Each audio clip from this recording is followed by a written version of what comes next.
Hi guys, welcome to another Block Spotlight, and today we're going to be looking at something that a lot of people have asked me to take a look at, and that is the item loader and unloader from Autocraft.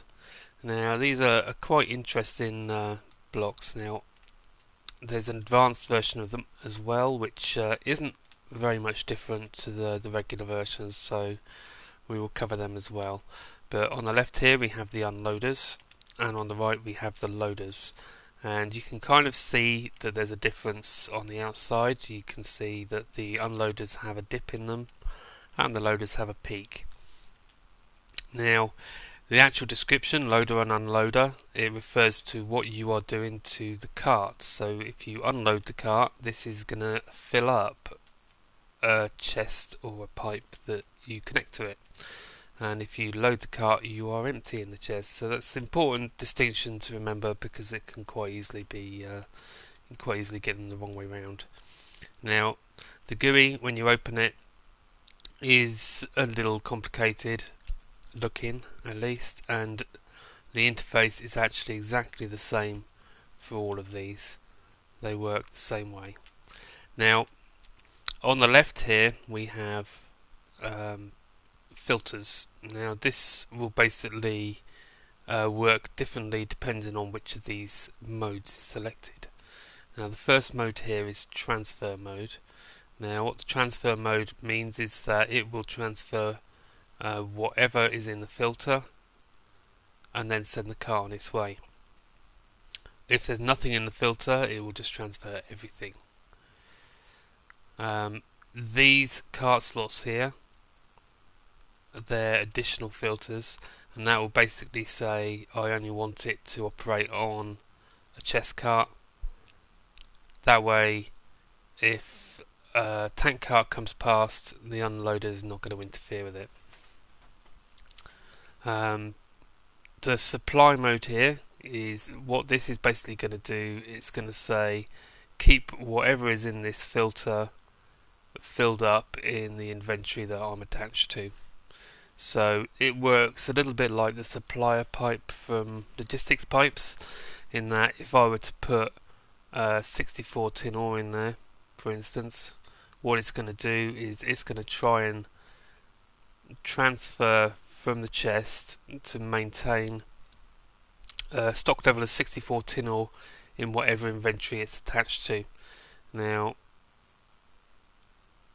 that might mean it's going to leave stuff in the chest in order to do that, and that's basically what that means.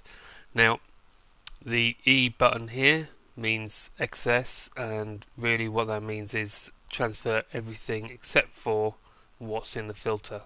So if you leave it like that, it will basically leave 64 tin ore in the chest cart and transfer everything else. Now the buffer here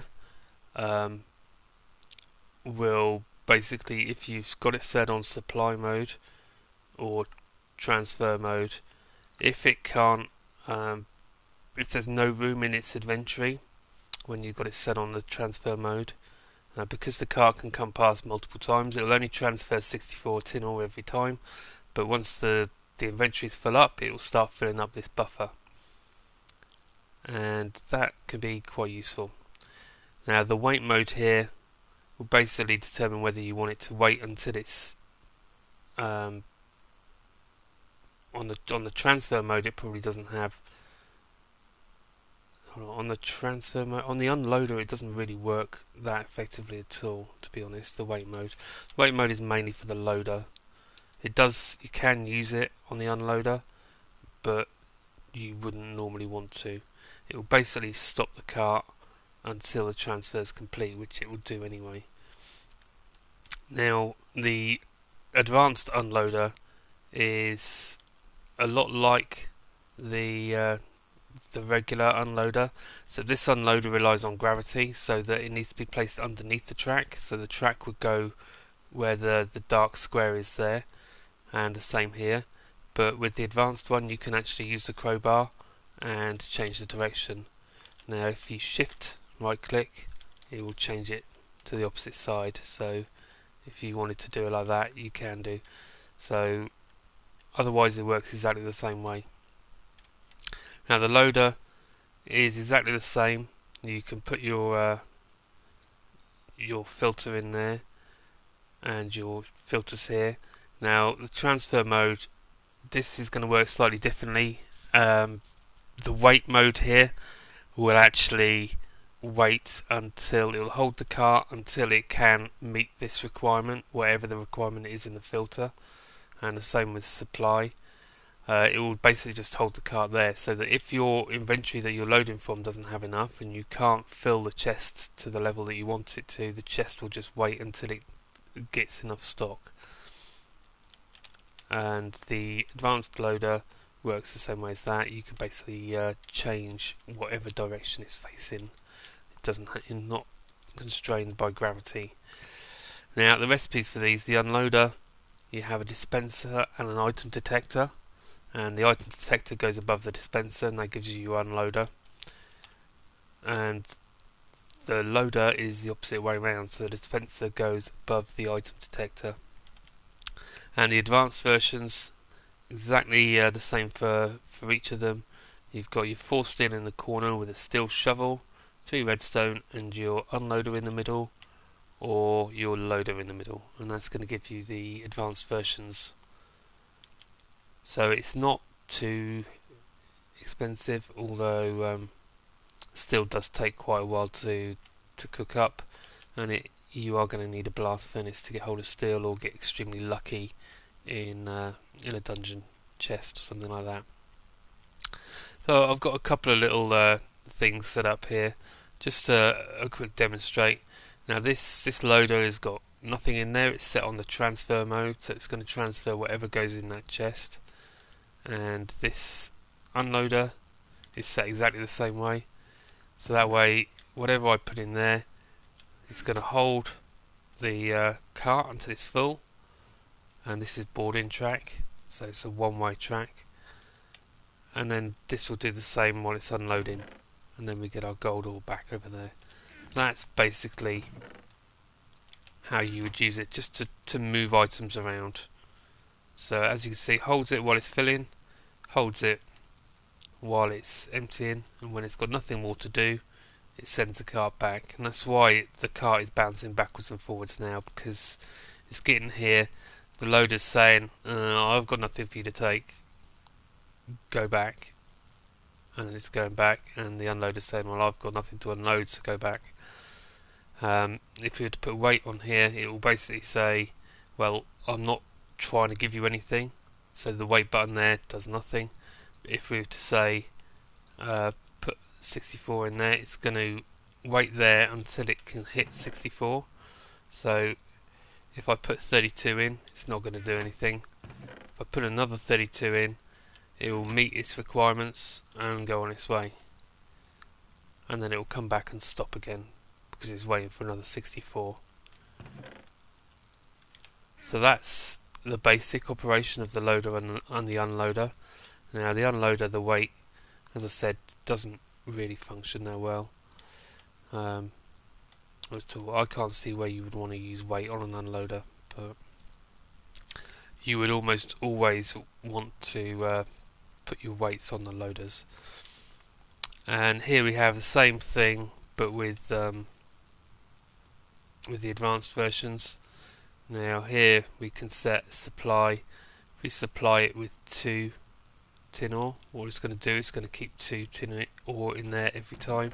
So if I put that in there, it's going to take 2 every time, and this is just going to transfer straight out of there. So that way you can limit how much goes into the chest cart at any time. Now there are ways of changing these filters. As you can see, I'm not holding any tin ore. This is a fake item, it's just there to hold it. Now if you shift and right click, you will double whatever value is in there, and you can go all the way up to 127. Now if you shift left click, you will halve. Right click will go up by 1, and left click will go down by 1. So you've got quite a few ways of increasing and decreasing the amount in your filter without actually having the items with you. Now if you that's a shift right click is yeah, double that. Okay, now let's we've got our tin back. Got our tin back out of there. That's the advanced ones, just to show you that the square needs to point at the track or at the minecart. Now over here, the other thing that is interesting to note is that you can actually do auto-crafting using these loaders and unloaders. So I've got here just a simple oak wood into planks in the cart. This is just set to supply 2 oak wood into this crafting table, so it's going to maintain that at 2, which means there's always going to be 1 to pull off, which this is just going to transfer everything in one go, and this is going to try and maintain 2 stacks of planks in here. So when I let's have a look, how's this set? This is set to keep 1 plank in the chest cart at all times. So if I put a chest cart down there, this should then start auto crafting, and you can see we are getting oak wood in there. It's being pulled out into this chest, which is then unloading it into here, and as soon as this gets to 64, it's going to stop auto crafting, because it's got the level that this wants. So this is actually what will happen in this case is this will just start filling up. So that's full, this is going to start filling up, and the way around that would be to actually take some planks out of here and say, well, I only want you to have 4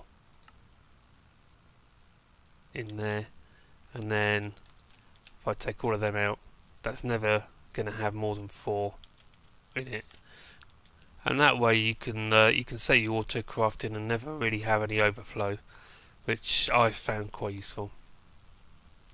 Now the other mode is the E mode, which here we're saying I want to transfer everything except for 2 oak planks. So everything except 2 oak planks is going to go into this chest. This one is just going to take everything, and this one here is the loader, and this has got all kinds of planks, and it's going to transfer 2 at a time of each. It's going to maintain 2 each in the chest cart. So if I do that, what we should have is we should have 3 types of wood in there and 2 oak planks in there, or it'll be more. But as you can see, that's a way to filter out, to keep. And if we look at the cart, actually you can see exactly what's happening. Takes the 4, 3 go out, and then the 1. So that's how the E mode works. Just this is literally taking anything that's not the planks and leaving this one to take the planks.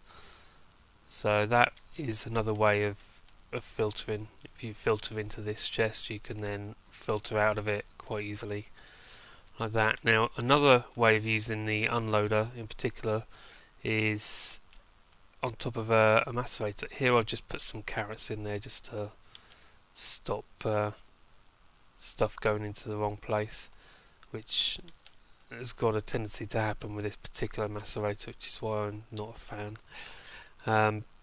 So what you can do, you can shift click into the unloader and it goes into the buffer, and this way you've effectively got a buffer, a hopper from Railcraft that has 9 slots instead of 4, and otherwise it's going to work exactly the same way as a buffer, as a hopper, sorry, from Buildcraft.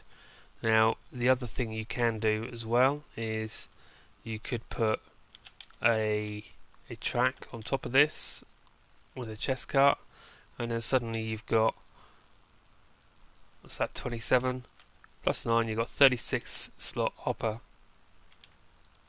Now if we take that out, as you can see, it's just going to fill with the next thing.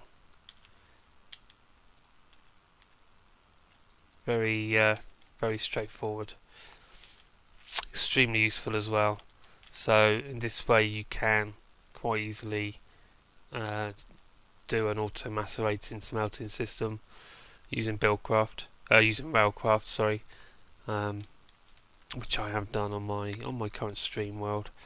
So that is very useful. Now these blocks, they are extremely useful, and once you really get going with Railcraft, you will find that you can use them for all kinds of lovely things. So I'm sure this video, if you were struggling to figure out how to use them properly, this will help. If I've missed something out, which is extremely possible, please let me know in the comments, and I'll see you guys next time. So to find out when my next video is coming out, please hit the subscribe button above. Follow me on Twitter as well, and I'll catch you